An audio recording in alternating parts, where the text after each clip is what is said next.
What really creeped me out about this is the little antenna thing that was just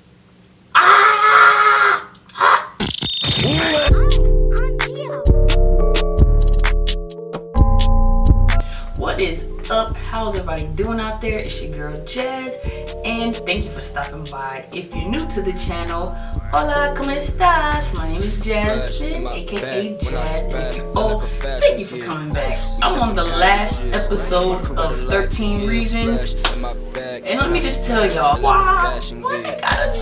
I ain't even gonna say no more, man. I ain't even gonna say no more. Y'all just gotta watch 13 Reasons. I'm on season 4. How about y'all? If you watch 13 Reasons, let me know in the comments. Let's get back to this story time. I was talking to my friend recently, and I just so happened to think about this story. So I felt like, you know what? Maybe you guys would like to hear it. So one day I was just sitting on Facebook board, and I got this message from this guy, and he was just like, oh, hey, beautiful, I think you're really pretty. You know, I don't usually do this, but I would like to take you on a date, and I hope it's not weird because I've never met you before. I was like, okay. I looked at his profile, you know, had to check him out before I even replied.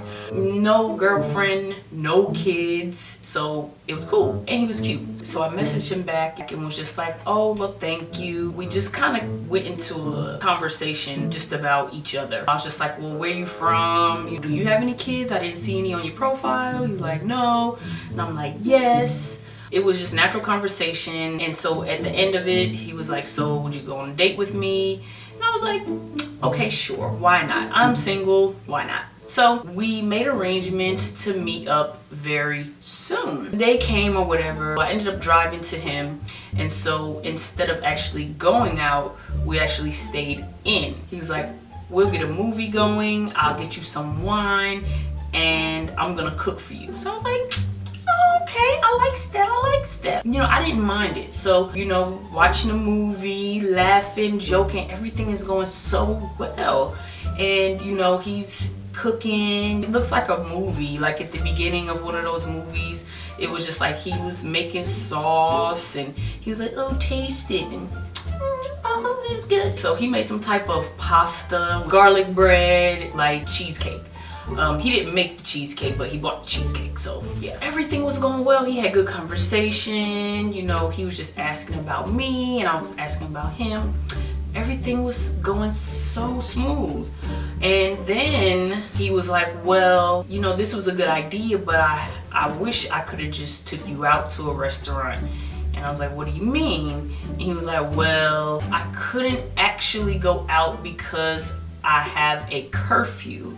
I said, what do you mean? Like, you're grown, what kind of curfew? And he was like, with my parole officer. And I just sat there and said, oh, okay.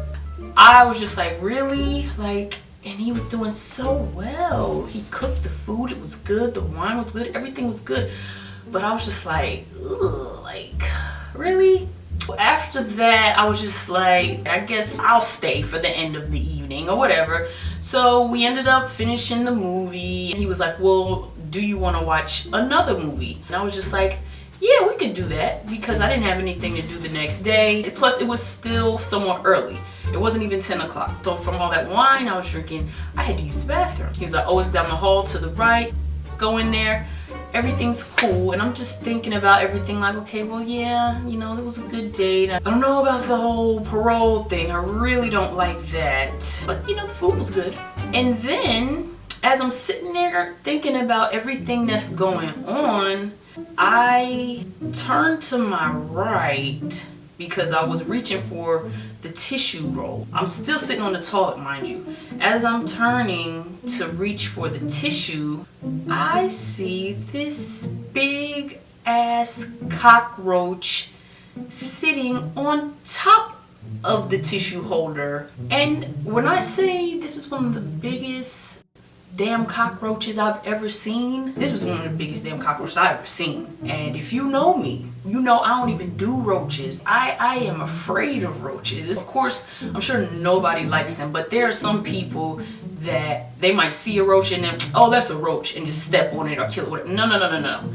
Me, I'm the type that needs to call somebody to come kill the roach, or I might go get some type of spray to poison it and try to see if I can like disarm it from running. Like, it's a whole thing. So at this point, I almost screamed. When I say that thing was so close to me, that thing could have reached out and handed me the tissue.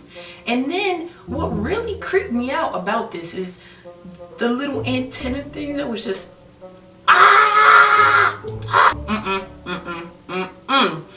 I honestly, you guys, I was contemplating on just pulling my pants up and just going home and not even wiping. I'm not a dirty butt like that. So basically, so I'm looking around. I'm like, if I move too suddenly, I don't know if this roach can fly, because you guys know that there's also flying roaches. Like, no. So I was like, if I make too many sudden movements, it might track me and then fly on me. I was trying to get the fuck up out that bathroom. I hop off the toilet and then I look by the sink, and it just so happens to be a roll of paper towels up there. I was like, yes. So literally, I am going towards the sink with my pants down by my ankles. I'm kind of walking like this, but I got my eye on the roach. He has not moved. He is still sitting over the tissue. He didn't move. It was like he was watching me, like he knew what was up. I was like, man, no. So I literally like try to reach my body without making too many sudden movements, hurry up and grab the tissue, you know, do my thing, crumble it up. Luckily tossed it into the toilet. It made it in there, hurried up and flushed, washed my hands, you guys, and I booked it out that bathroom. And so as I'm walking in the hallway back to my date, I realized that I'm done. Like, if this big cockroach was sitting in the bathroom, I started thinking about the food we just ate, the cups we just drunk out of, sitting on that couch. I gotta get out of here. And so basically, I go back to the living room. I give myself literally like 2 minutes, and I'm just like, dang, I gotta go. I don't even remember what I told him. I just said I got to go. Luckily, we had already watched the first movie, so it wasn't like I was like rude. It was just like, oh, okay, we don't have time for another movie. And he was just like, oh, you sure you gotta go? I really had a good time with you, la la la. I'm like, I did too, you know, it was good. But you know, I gotta go, so you know, but I'll, you know, we'll get up again, you know. We'll get up again. And you know, he gave me a hug or whatever, and I got the fuck up out of there. And let me tell you, that was the last time I saw that boy. You can call me what you wanna call me, but I don't do roaches. I just felt like I should share that crazy story with you guys. If you like this video, make sure you give this a big thumbs up. Make sure you subscribe if you're not already subscribed. And also, share this video if you thought it was funny. So, until the next video, I'll see you guys later. We strapping packages. My crew got a lot to give.